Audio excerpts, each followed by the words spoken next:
Hey, Chev, we have camp vibes going on. It is training camp. We are here. We don't have to wait. We're reactive to news in real time. So our trades aren't just necessarily speculation. They're informed with some of what is going on in training camp. And to that effect, you can take advantage of other people in your leagues based on what's public perception at the current moment. Dynasty 12 team superflex, PPR, 0.5 tight end premium, start 9. We have quarterback for a quarterback, receiver for a receiver, Caleb Williams and Jordan Addison for Jordan Love and Rome Odunze. So this is big because we're seeing how much is Caleb pulling ahead of Jordan Love. And then, of course, is it even on Addison and Odunze? Is there some separation? 63 to 37, Jordan Love and Rome Odunze win out over Caleb and Jordan Addison. But which side do you fall on, Chev? Oh, buddy. So we're here, and I've got to be honest with you and tell you that I'm firmly on the Jordan Love and Rome Odunze side here. Now, we've gone to battle over Rome Odunze once before on this show, and I've just been the camp vibes for me are extremely high. I think he takes a step forward. Throughout the process, I saw things in his game that made me gave me shades of Allen Robinson in terms of his contested catch ability, and I think he's taking that step forward this year. I think that Jordan Love will also return closer to his 2023, the back half of 2023 form, and give us more of a QB1 performance and solidify himself around 19, 20, maybe even 21 points a game. So I want to be on that side of it. I think the stability of Green Bay, if this is in a super flex, I've already had the success and seen how good it can be with Jordan Love, and I'm willing to bet on a piece of Caleb Williams' success, so I don't have to totally be out on the Bears breaking out. I'm still tied in a little bit, and I could benefit with the player of my choice. So I have to be on the Jordan Love side here. And that's where, if you have Rome Odunze in fantasy football, we root for the quarterback, even if the quarterback isn't on our team.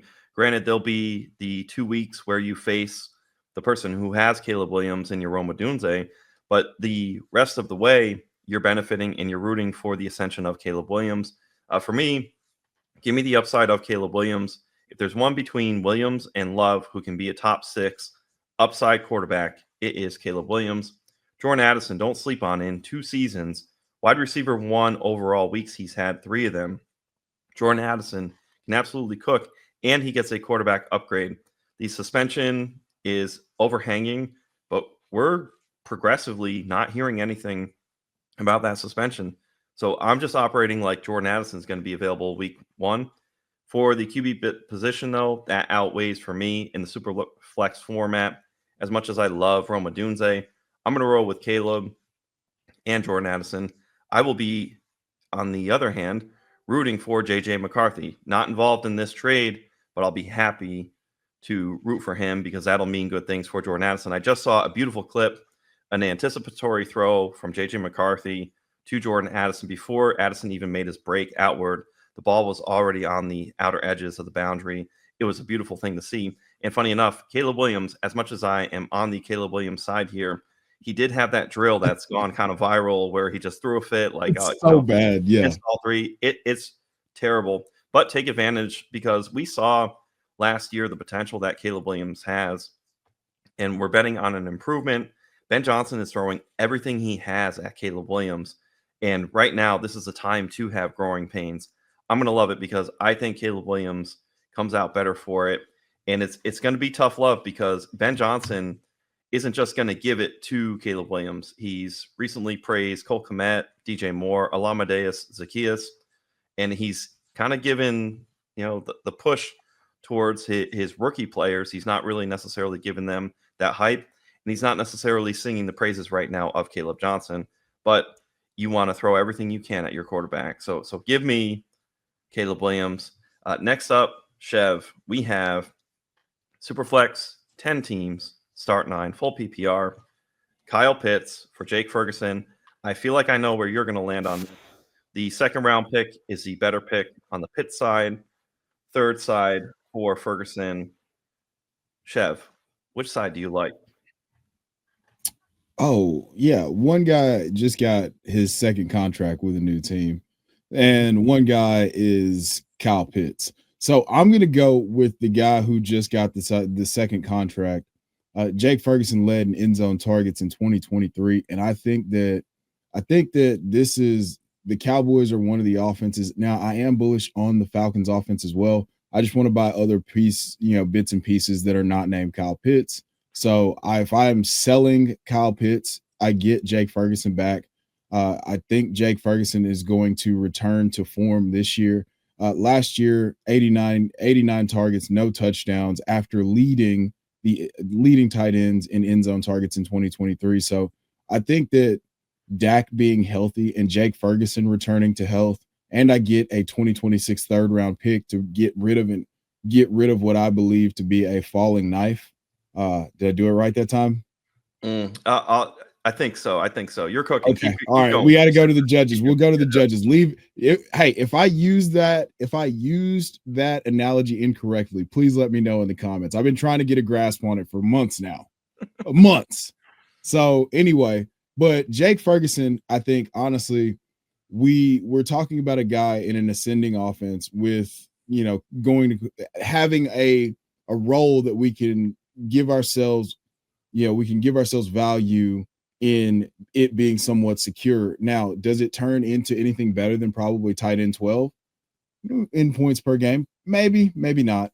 But it's a safer bet than Kyle Pitts to return value at any point in time. So I'm firmly on the Jake Ferguson side. I would love to hear what you have to say about why you're agreeing with me here. So the safety is there with Jake Ferguson. 2-touchdown print maker is going to be Dak Prescott this year. I'm going to lay bets probably on all 17 football games the Dallas Cowboys play American tackle football. You got Pickens and Lamb and Ferguson. It's just going to be a print fest for touchdown passes. So I see Dak Prescott being in the top 5 touchdown passes this year. Pete Terranova kind of intimated too on X something about, hey, you've got no Micah Parsons. The Cowboys can be cooking like the Bengals last year. So yes. I'm looking at that, and I'm very excited about that. I've already got my mind in that direction. It's going to be the run back offense. Oh, you give up a touchdown, you got to run it back. And to your point with Jake Ferguson, getting more of those red zone looks, it's going to be there. And you're going to have, remember, Dak had that injury. So Ferguson absolutely failed. Ferguson is a trailer, not a truck. So he needs somebody like Dak Prescott to be there for him. Otherwise, his value will plummet. Now, for me, though, I will, in this instance, re-roll Kyle Pitts. The reason, I get the better pick. In Dynasty, Pitts and Ferguson are probably the tight end 2 or 3 on your depth chart. So if I'm dealing away Ferguson and buying into the upside of the Penix and the Pitts connection, so that's where I'm going. I see the Falcons utilizing Pitts less in the blocking game, letting him just lean into his natural skill set. I think this is the last call for Kyle Pitts, and I'm willing to push on that upside where pre-contract extension to what you spoke to with Jake Ferguson, I would throw deals out. I was trying to trade Ferguson for so many different players and try and utilize upside, and people saw through it. They weren't excited. It was tame. So I will go for Kyle Pitts. If I can get out of Jake Ferguson, I would go with Pitts and the better pick. I'm there with you on Ferguson. That's where I get my best ball shares because as I laid out to the reply to you, the 2-touchdown print maker per game, Dak Prescott is going to be a top 5 touchdown pass, and it'll be Ferguson will be beneficiary. I just see if we have a shot, that lightning, that possibility, it is tied to Michael Penix Jr., who we know you're very high on, Chev. So we're splitting. Hey, so far we're disagreeing. This is great radio. People will be like, hey, you agree too much. Well, there you have it. We have some disagreements. Now, something that helps Chev and I inform our decisions is from the Podfather with the Dynasty Dominator. Hey, what if I told you there was a Dynasty app where you could get player lifetime values, evaluate trades, including draft picks out to 2028, compare the advanced metrics of 2 players, look up the sentiment, buy, sell, hold on players? Well, there is a mobile app that has all of that and more called the Dynasty Dominator, and it's $5 in the App Store on Google Play. This is my gift to you, the most affordable Dynasty League domination app available today. And if you already have it, the 2025 class is ready to download. Let's go. Now we have another player, two players that are close to your heart. Now, we ran a poll on X. It was Jameson Williams, George Pickens. We have that rolling and going. And the JMO side is winning so far against George Pickens. They're neck and neck on underdog ADP. So current price, dynasty price, sometimes the same, sometimes different. But in this trade here, superflex, 12 teams, start 10, half PPR, 0.5 tight end premium. Chev, we have Jameson Williams against a little bit of an older asset in Calvin Ridley and Tank Bigsby. It sounds like Tank Bigsby has a job at least in the A gap in the early downs for the Jacksonville Jaguars offense. Calvin Ridley, we've talked about this year's Terry McLaurin. I love him a ton. You love him just by virtue of being a Titans fan. So where do you land here? Jameson Williams. Jameson Williams for me. Now, that has a lot more to do with the fact that I think Jameson Williams is going to take a massive step forward. And I've walked myself down a path where if Jameson Williams is healthy, he's going to, by this time next year, be in that second or third round of a startup. So I have to go with Jameson Williams here. He's going into his fourth year. He's already broken out, on very limited opportunity. If that opportunity doesn't go from a full share but just slightly increases from 90 targets to 110 to 115, we're like, just think about what that means for a guy like Jameson Williams. More opportunities for a guy who led the league and he tied for the lead in 50-yard receptions, and then in 40-yard receptions he was third on 90 targets, less volume than everybody else. Jamar Chase, I think, was like first in 50-yard catches, and he had 175 targets last year. So this is the type of explosiveness that we're talking about. Jameson Williams was third in yards after catch per reception amongst receivers with 75 targets. So he was just behind A.J. Brown. So he's one of the most efficient wide receivers in fantasy already, and the Detroit Lions are ready to throw their full faith and confidence into him. And I can't say that about either one of the players that I would be sending off on the other side. So for me, it's Jameson Williams, and it's not particularly close this time. And the risk for somebody like Jameson Williams is suspension and maybe some injury. But or just over the counter boner pills.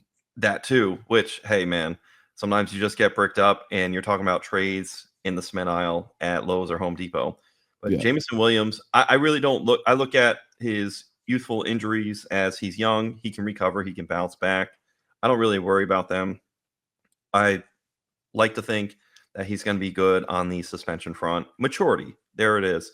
And it's so funny. You said the exact thing I have in my notes here. My question, my Socratic method question to what you were mentioning, can those 90 targets turn into 120? And I see it for JMO in 2025. So you said 115. I had 120. We are right there. Same simpatico. I have another 30 targets in there. Yes, I have a very hard time just not getting overly excited about what 120 targets looks like for Jameson Williams. Yeah. It makes me believe that he could be like a top 5 wide receiver. If that's the target ceiling, I do believe that Jameson Williams is going to be a top 5 wide receiver. Yeah, I love that. So cool to see. We didn't speak about it prior to, and that we had that same kind of conclusion. I don't buy Tank Bigsby as a long-term back in Jacksonville. He's good between the gaps. Reports have been high on him. Etienne, though, is getting that pass-catching work. Basil Tootin sounds like the odd man out, although it sounds like he got a good health report. Hopefully he'll be back soon. This really becomes a one-of-one of JMO versus Calvin Ridley. I'm a huge advocate of Ridley as the Terry McLaurin of 2025, but I'm going to take that risk and go with Jameson Williams. I don't think it's necessarily sacrilegious to say that JMO could jump Amon-Ra St. Brown, or at least become that very close 1B to Amon-Ra. JMO, in his fourth season, he gets his second full offseason of health and no suspension. So that's what I like. We have more distance between that. Late season, week 17 and 18, JMO was the wide receiver 4 and the wide receiver 10, 7th in fantasy points per target in 2024 at 2.33. So I am simpatico with you, Chev. As much as we love Calvin Ridley, there's levels to this. Yes. And Jameson Williams is just like another launching pad. So I'm really, really excited about that. Next up, we have, this is interesting because this is going to push and press against you, Chev, your sentiments. We had a healthy amount of votes on this. Dynasty 12 team, Superflex, PPR, 0.5 tight end premium, start 9. 1-for-1, they are neck and neck in ADP on underdog, so current market, but then there's Dynasty market. Tucker Kraft, essentially 7-3 out of every 10 votes to Tucker Kraft. Tyler Warren clears it. Do you fall on that side, Chev? Man, so this is a trade offer that if I were to receive, I would immediately have to leave my desk at work, go to the toilet or my car, depending on, and I would have to really, really sit and just think about this one. I am very bullish on Tucker Kraft. I actually, randomly enough, I'm in a league where I received an offer that was receive Tyler Warren, receive Tucker Kraft, give up Tyler Warren, and the Tucker Kraft side added in Jaden Blue and Dante Thornton, both rising players. So you guys, that's your bonus trade for the week. Let me know what side of that you would fall on, and maybe I'll make the trade based on what kind of feedback we get. So yeah, Tyler Warren I think he's a unicorn prospect. I think he's just like, he could give us an outcome like Sam Laporta or Brock Bowers. So it's very difficult for me to pass that up in any format. In tight end premium, I think he could be a volume option as soon as they get someone who could pass the ball accurately. But you've seen it in camp that his catch radius is changing the math for the Colts quarterbacks already. So I have to be, as much as I love Tucker Kraft in a 1-for-1, I would take Tyler Warren just because of the fact that I think that he's going to be able to give us more of those special seasons, while Tucker Kraft is going to also I think Tucker Kraft's going to finish as a top 4 tight end this year, but I think that Tyler Warren, once he's fully actualized, could be like tight end 1 or 2 or in that same category with the Bowers and McBrides because his skill set is that diverse. Man, I really tried to leave bait out here for you to take that Tucker Kraft side, but I commend you, Chev. Just like in that last trade where I got to go, as much as I love Ridley process-wise, it's JMO. And you were here, sitting here, you love Kraft, but you understand that delineation. You can love more than one player. And this is a prime example of that. How much you love your children. You're just out in that parking lot, just like, I got all my beneficiaries lined up, and it is Tyler Warren and Tucker Kraft if you go. But give me Tyler Warren. Tyler Warren, 218 rushing yards last year, 26 carries, 8.4 yards per attempt. If Warren and Kraft can be close on receptions, this is something, the dynamism that ironically Tyler Warren has can absolutely help. The negative for now is that Jordan Love is more stable than A-Rich, Anthony Richardson, and Daniel Jones. That could absolutely be irrelevant because you pointed to the catch radius. Just get the ball close. If Jones and A-Rich have that collective trust, Tyler Warren's still going to thrive regardless. We have good stats, though, on Tucker Kraft. Second in yards per target and second in yards per reception in 2024. Yeah. Fifth in yards after catch. Yeah. 456. So there's that yak ability, which is kind of like Sam Laporta. It's something that George Kittle has in his bag. Back-to-back weeks last year for Kraft, tight end 1 overall. We can't sleep on that. So when you say a top 4 or 5 tight end for Kraft, it's absolutely there.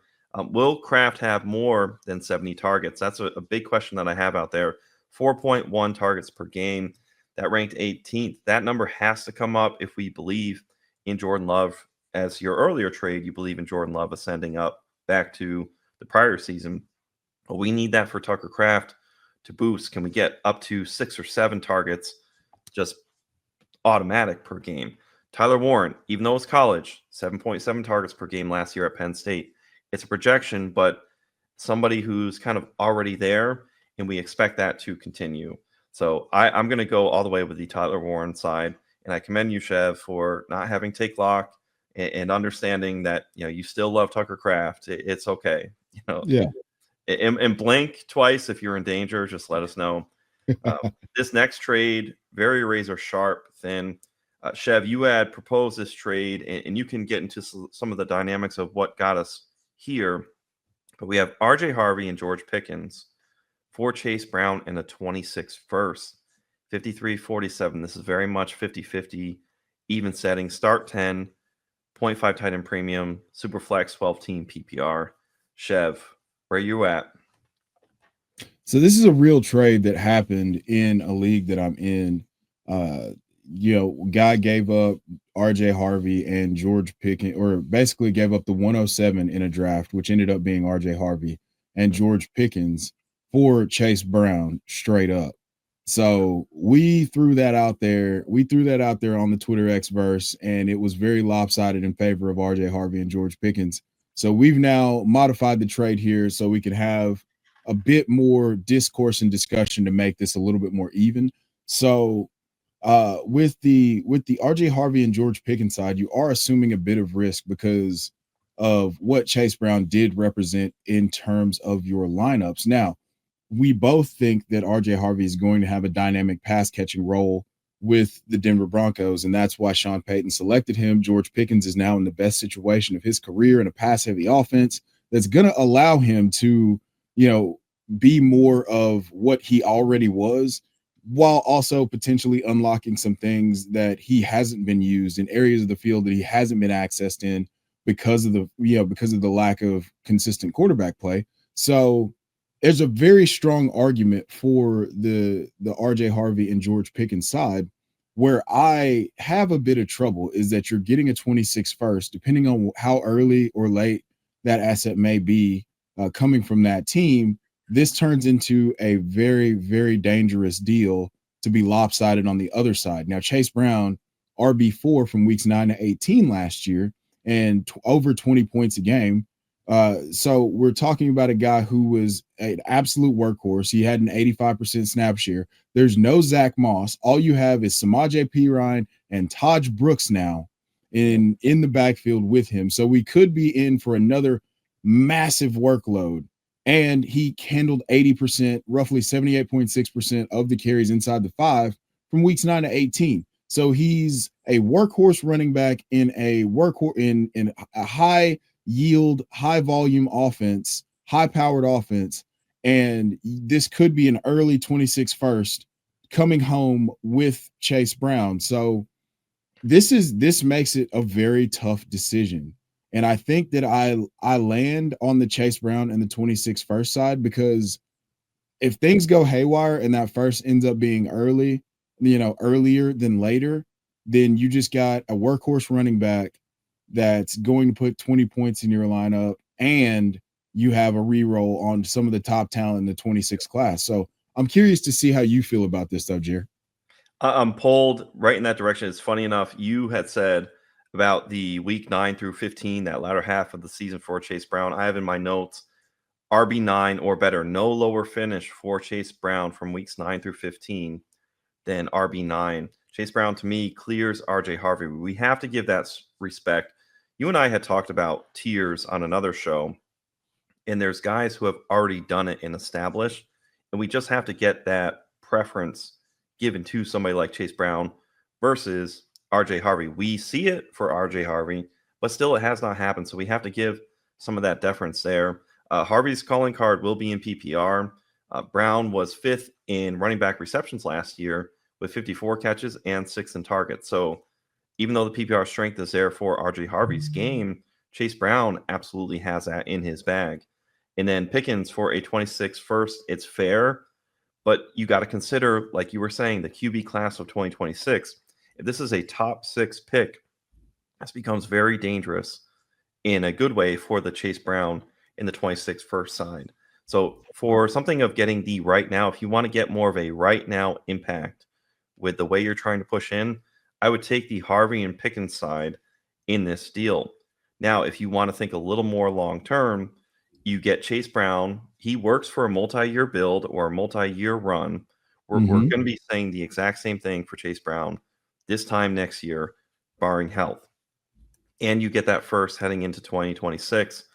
As the season wears on, you may be able to use that as a bullet in the chamber towards winning. And then, of course, if you can get by with just Chase Brown, who is a gem of a running back, you have that first, like you said, to do absolute danger in a rookie draft next year and get one of those elite quarterbacks. So very sharp. I would just say win now. You want it. RJ Harvey Pickens. If you can deal with your team being built enough to still win and do without, the second asset, one of Harvey or Pickens, and be happy with Chase, I would go and collect that 26 first. So it's all really where your psychology is at. I can see the logic behind the 47% and the logic between the 53%. Now, here's another one, Chev. Can we see the logic through this? Nick Chubb, we're getting good news for Nick Chubb just by attrition. Joe Mixon has a foot injury. It's going to take him some time. Here is Nick Chubb. Clear the runway for him. He also has Woody Marks, who will be in that 4-minute, 2-minute pass down offense. But there's 2/3, a 26 and a 27 for Nick Chubb. Settings aside, we see him. I would just say almost any setting. How do we apply this, Chev? Nick Chubb or 2/3? What do you take? I'm taking the 2/3. I'm going to take the 2/3 and keep it pushing. So peek behind the fourth wall for everybody who's made it this far to the episode. Jeremiah actually offered me a third for Nick Chubb in a league that we're in together yesterday. Yeah. So I will take I'll take the 2/3. I think for the league that we're in, I've been deliberating on that, but that was 1/3. This is 2/3. So I'm definitely taking multiple assets for Nick Chubb, even if it goes really well this year. We don't know. It's a 1-year deal, and he's going to be 30. Going into next season. So I'll take the future assets and trust my ability to scout and figure out what that third could turn into, or just use it to turn it into more draft capital. And in that league that Chev and I are in, it is a 0.25 points per carry league. So if we get that volume for Nick Chubb and he busts into some touchdown upside, if Chev is looking at his roster and sees a flex spot or a second running back spot that we have, hey, by all means, he may find the appeal to it in that league setting. But I would just say, somebody like Nick Chubb, if I can, in this instance, in this league where Chev and I were at, I got him way late. It was beyond round 20, deep. And at that point, I'm cashing out. If it's for a third, I'm happy psychologically to cash out. Of course, on Chev's end, if he accepts, he has a different psychology in his favor because, hey, that's what trades are, right? But in this instance, to cash out 2/3, 2 years in a row, it's crazy. Just that benefit, it provides so much liquidity. We saw it in this year's draft, rookie draft. If you have multiple threes and you just get good at throwing in threes, you'd be surprised how that can help you maybe have psychology of, hey, if I've got 2 threes, I can part with my second round rookie pick for a liquid player who can come back tangibly in season because you still have the 4 or 5 picks. You're not down in picks. You don't have a deficit. You've just shifted them down the pendulum. And getting 2 years of 2 third-round picks in a row, I think you absolutely have to cash out and be happy with. If Nick Chubb has an early season surge, you let the other person benefit, and then you're just happy long-term, and you hope that your roster, God, man, if you need Nick Chubb, you're up a creek at this point. Yeah. So this is more of this is more of like what could help you now and in the moment. Nick Chubb, if it's worth it, you take it. But I'm with you, Chev, on this. 2/3, set it, forget it, and you're happy with. It's not even junk volume. It's good volume. 2/3, 2 years in a row. Yeah. Oh, absolutely. Well, this has been Trade Gods. We love you all. Be good, and we will see you next week. From the Podfather to you, I deeply appreciate you tuning in. And many ask, what can I do? What can I do to help support the hosts, the research they do, the production costs? Go to playerprofiler.com, Dynasty Deluxe, World Famous Draft Kit, Rankings, DFS Dominator, and of course, data analysis. Subscribe to any one of those, and you support all of us and take Player Profiler to the moon.